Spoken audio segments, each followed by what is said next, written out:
welcome to another video.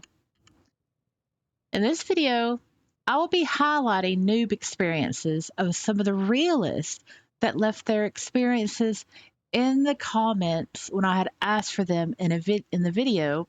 Want to share your Second Life noob experiences. This is part 2 of the noob experience in Second Life. And because we are going on with the noob new theme, I am trying something new out. I will read some of the noob experiences and then I will pass it on over to Wilson, who will read some as well. So let us get right into it and begin with my Second Life origin story. I was living in England at the time and had just moved to Sheffield, where they were offering broadband. We signed up for broadband, and once it was installed, I was over the moon excited. Not restricted to dial-up only. That was really a joyous and glorious occasion. I was quite happy. The first thing I did was search on Ask Jeeves, things to do with broadband, and Second Life was the first result. I read about it, became interested and then curious, then proceeded to do all the things I needed to do to start an account. When it came to choosing my name, that's where you could, as you can now, create your own first name. The last names you had to keep refreshing in order to generate different last names. And I kept doing this because there was a specific name that I wanted. And at the time, I was really into Buffy the Vampire Slayer. And that's how I came with Summers as being my legacy last name. Anyway, when I logged in for the first time and was absolutely amazed that there were other people, real humans, in real time typing to each other in graphical form. And back then, we didn't have voice. Voice didn't become a thing until the following year in August of 2007. I was also amazed at the objects, simple prims that were turned into beautiful creations that everyone could enjoy. It was a big difference from the world of MUDs and EU talkers and IRC, where I had spent my internet time before I discovered Second Life. Needless to say, after that first login, there was no turning back, and I never thought that after 17 years, I would still be here. So that's me done. And who do we have next? Wilson. From Morticia Coldgrave, my Second Life discovery story is this. I was told to make sure no one was using company bandwidth for this insidious new thing called Second Life. Well, I thought, if it's enough to upset the suits, it must be worth checking out. So I did, and I'm still here. Who watches the watchers? A world in which I can teleport, build things by pointing, share my music with other, and discover theirs. Count me in. The first time I realized I could dress as I pleased and spend my time as I pleased, I was hooked. Did I make mistakes early on? Yes. Wow, did I make mistakes? But I grew and changed, which I suppose is as good a description of life as any other I've seen. Anyway, thanks for the channel. Thank you very much for that, Wilson. Next, we have a few short ones. So I will read these next few short ones. We have from Kings49. His experience was, my first friendship was made while in a body store looking at male parts. After figuring out how to put them on and in the process of figuring out the HUD, 2 female AVs were heard on voice giggling. I forgot I was in public and I was so embarrassed. But friendship with a funny backstory was made. And then next we have from Okamaya Aquila. I mentioned this in one of my videos. I don't remember which one, but my most memorable experience is that I had a mentor that was a female avatar. Don't know because, well, we didn't have voice back then. But this person, after teaching me some things, actually had me sit on a red pose ball. Yes, it happened to me too, Asadora. It was a sex ball, and I almost lost my virtual virginity to this person after only being a noob of 2 days. As soon as I realized the situation, I hopped off and ran as far as I could. It's nice to know that I am not the only one. Next, we have Mr. Johnny SL. His memory, sitting on a deformer and not knowing how to stop the stringy limb pose. And then another one here, another short one from Vindura Vidari. I butchered that name. I'm so sorry. I do apologize. Their story. I remember I started Second Life when they dropped you into a sample RP server. I chose the fairy one. They had the whole tutorial in a box floating in the sky and granted a fairy feather for flight, aka the script to fly higher than the limit.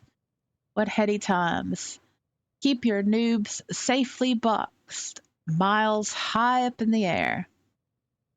So, what they're talking about is they are talking about the flight feather, which you could get freely. But when you did get it, it was like, oh, wow, this is great. And it enabled you to fly higher than the default at the time. But of course, now we don't have that limitation. The highest height in SL is 4,200 meters high, I do believe. If I am wrong, someone please point that out in the comments. I appreciate it. Alrighty. Thank you very much. Now, Wilson, who do we have next, please? From L.S. Dawn. So I first joined Second Life, and the landing at that time was on a lagoon with the sea in front of me. I joined in the winter and wanted to be on a beach. So when I landed out of the sky onto a beach, I was so happy. The water looked so real, and I just stayed there enjoying the scene. I would log in and just watch the view for a while, then log out. I didn't know there was anything more to Second Life at the time. So, after about 2 weeks of doing this, I was starting to figure out how to move and look around more. I soon noticed other people dropping out of the sky where I first landed, and they would run off behind this big bush on the edge of the lagoon. I never saw them again, but people would periodically drop from the sky, look around, and then run behind this same bush. After a few days of watching those people doing that, I got curious and moved over to the bush. Turns out that the learning experience was beyond the bush, with arrows pointing you in the direction to learn how to use Second Life. I did not know this because I moved towards the ocean in the opposite direction of the bush that was hiding the trail. There was nothing indicating that I should go around that bush, so I had no clue what to do except stand on a beach looking at the water. Years later, I like to stand on a beach looking at the water, admiring the sunset still. About a week after finding my way into Second Life, I went premium. I didn't know to get my Linden home from the web page. So I spent about a week walking up to strangers, asking if they knew where my home was. I eventually was told to check the web page and found my home. It had a broken house adjuster that I never knew was broken because I didn't know how to use it. I also didn't understand how to make my parcel for my home to not let others see me. So I would hide under the stairs in my home to change clothes. I also did not understand prims and bought a giant kitchen for my home, too big really to put it in one of those older Linden homes. It took most of my prims, so the rest of my house was a couple chairs and TV. I didn't know anything about land. It was funny. Next, we have from Joe9, their SL noob experience, which is my experience of being a noob. Well, when I created an account, chose my noob AV, and logged into Second Life, for a reason that I will never know, I landed on a region and not the welcome area. I had no clue what to do next and was walking around and hearing sounds and seeing beautiful surroundings. And from nowhere, I heard this voice. Hi, can I help you? Obviously, my voice was on, and I nearly fell out of my chair. I heard it again. I looked around, but couldn't see anyone. Then again, excuse me, I I am a bit behind you. Then I said in a deep voice, hello.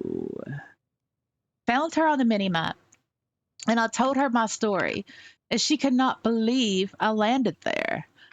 I told her to check my account. It says 1 day, and we chatted for 3 hours and are still friends today. She helped me with my SL and laughed along the way with my stupid moves like falling into the lake or off a cliff or trying to fly. It was hilarious. But she did teach me the ins and outs of SL, helped me with my AV, taught me about lands and terraforming, and showed me around as the days went by. What a beautiful and kind person. It was hilarious in the beginning because I would ask her, what's an object? It took me a while to grasp the terms of land impact and prims. I would even forget to wear stuff, and she would say, where are your pants? Oh, my good old noob days. Oh, that was a sweet one. That was sweet. Alrighty, Wilson. Who do we have next? From Colleen Chris, I don't even know where to start. I've been in Second Life since 2007. I went to a music event and sat on what I thought was a dragon statue. I jumped in real life when it began to walk. I had no clue there were dragon avatars. Of course, we all wear a box or two now and then. Sometimes I still do it. But there was this one time wore my entire inventory. What a mess that was. Over the years, as I have spoken with other residents of Second Life, the topic of noob days would come up. I've collected these stories of other residents over the years, and here are just a few that I would like to share. I didn't leave my house for the first week because I couldn't figure out how to change clothes. Yep, been there, done that. That was me too. I didn't know what copy meant, so I would buy 2, 3, or 4 of the same thing. I thought you had to wear all of the layer options of an outfit at once: the shirt, the jacket, the undershirt, the underpants. I couldn't find doorknobs to open doors, so I asked people to TP me out. I went skin shopping and walked around for weeks with demo plastered all over me before someone pointed it out to me. For the first month, I was so afraid that if anyone talked to me, I'd TP away or just log off. Oh, do we, Wilson? Oh, well, we have one more of our realist noob experience stories. So I will turn it over to Wilson. And who do we have coming up, Wilson? From Songdog Woolly. Gods, there are chapters of stories, aren't there? I found out about SL in the fall of 2006 from an NPR segment, but as a farmer, I didn't have time to join until the day after Christmas. I went through what at the time seemed to be a fairly comprehensive tutorial with sections on how to talk. Voice didn't exist back then. And move and other things which, if I remember correctly, included kissing a parrot. After it seemed there was nothing else they wanted to teach me. I was unceremoniously dumped on a beach near Club Airy Vibes, which sounded like something really cool, and it seemed full of people. Having only been walking for an hour or less, I stumbled and bumped and ducked, walked. There were no AOS back then either. My way into the club where people were typing friendly greetings and gyrating for some unknown reasons. I hadn't yet learned about music in Second Life, let alone dancing. Since I was a bit lagged and couldn't walk without bumping into stuff anyway, I was in one of those gliding across the sim with no way to stop weirdnesses and managed to glide out the back door. When the lag released me, I was in a circle of beanbags that said 1 Linden paid every 15 minutes. Well, one thing I remembered how to do from the comprehensive tutorial was how to sit on something, so I sat. For 2 weeks. I had no idea what to do next, but I was at least earning some currency. Others would come sit nearby, but no one ever talked to anyone. One time, some random guy came by and gave me a mouse buddy without saying anything. He just ran through and tossed it at me, I guess. I accepted this first SL gift ever, and still have it today. There was this one wolf-fox woman whose profile said she was German, who sat there often. She had some sort of drink and was always drunk, which was amazing, since she could never seem to aim the drink correctly, slamming it on her forehead over and over. I didn't understand this. I didn't know about animations and barely could grasp onto the concept that this person wasn't sitting there doing this over and over on purpose. Chapter 2 would start after I'd sat there for 2 weeks. Whenever my tired old computer could handle Second Life, it involves a dentist and a flying dentist chair, learning about dancing prim clothes. Yeah, I was still entirely Ruth, and the warning about the bad side of Second Life, but damn, I was hooked. Well, Wilson, that's all of the realist noob experiences that we have to read. Oh, right. You want to read some of the ones I've collected over the years? Sure. There's nothing wrong with my handwriting. Oh, my goodness. Look, just get on with it. My biggest newbie mistake, other than the skin hair stuff, was probably buying a jet bike thing with most of my starting Lindens. It took me ages to work out how to res it to ride it, and when I did, I inevitably crashed it from lag. In hindsight, it was almost certainly a repackaged freebuy. I had considerable buyer's remorse over that, but it did teach me that anyone able to res some boxes could be a shopkeeper, and there was no guarantee of quality. When we joined, my sister and I had only one really outdated computer, so I usually let her get on, and I pretty much stayed away from Second Life for months. Then I came into some unexpected money and was able to build us each new computers. Why did that change things? I wonder what my second life experience would have been like if we didn't have the chance to explore and learn together. I may not even be around anymore if it wasn't for being able to do that. Well, no, they're one-liners. Well, if you read them together, then they'll equal out to, a paragraph. Wait, what? Just start reading. Wilson, please. Okay. All right. And now I present to you Wilson, who will read other residents' noob stories that have been collected over the years. Take it away, Wilson. I kept all the boxes from everything I got or bought. I didn't know you could delete them until 6 months later. I couldn't come for a long time and just walk to things I wanted to look at. I didn't know how to sit, so I kept walking. I often heard somebody saying, "If you need any help, just I..."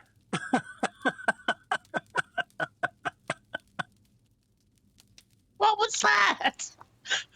Wilson! What? Are you okay? You can't read it? You want me to... What was... Oh my goodness. Okay. I'll read it. Okay. I often heard someone saying, "If you need any help, just IM me." Well, I had no clue what an IM was. That's funny. Okay. Are you going to be able to read the next one there, Wilson? Give it a go. Give it a go. I didn't understand that land and homes could belong to someone.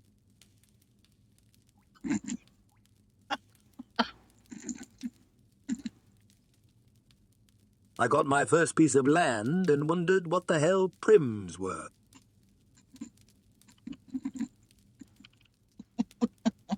I had no idea what Second Lifetime was. I live on the West Coast and thought the little clock in the corner was a courtesy clock.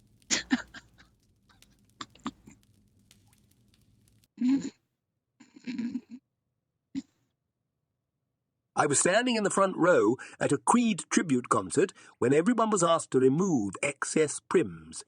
My skirt was very prim-heavy, so I went to detach it, accidentally hit shirt and flashed the band. One of the band members passed me a T-shirt and asked if I was trying to get backstage. That's my favorite one. Here's two more. I'll read these and then we'll come to a close. I didn't have an AO for months. I really didn't care about appearance and such, so I was fine with the way my avatar walked around. But it drove my friends nuts, so one day they bought me an AO. The best thing about being a noob was meeting the first other noob who knew how to build and who was still excited about it enough to teach me. As you can see, being a noob in Second Life is overwhelming and confusing. My noob days were back in 2006, and a lot of things have changed since then. If I were to log into SL for the first time today, I actually I can't even fathom that at all. Maybe being in Second Life for 17 years has become second nature to me, or I'm actually ashamed of my noob days enough that my mind has blocked that from me and I'm not able to recall certain aspects of it. I don't know. Who knows? What I do remember most fondly is the community help offered by people, even other noobs. My experience, I was scared and shy when I was a noob. So for me, Orientation Island was great in helping me learn enough in order to know what questions to ask as I became more familiar with how stuff works in SL. All we really had was each other back in the early days in Orientation Island. Linden Lab got rid of Orientation Island and replaced it with Help Islands, which are ran by in world third party groups at new user locations such as London City or Firestorm. I understand the intention of trying to encourage interaction by actually speaking with someone on how to learn to do things. However, some noobs are scared or too shy to ask someone questions, even though that person is dedicated to helping them. In the description below, you'll find a SL Wiki link about Orientation Island. And with that, I want to thank you very much for watching and or listening, and also give a big clap for the great Wilson here. He's done a great job. And that is going to be it from me, and that's also going to be it from Wilson. And we will, or I will, who knows, but see you in the next video. Bye.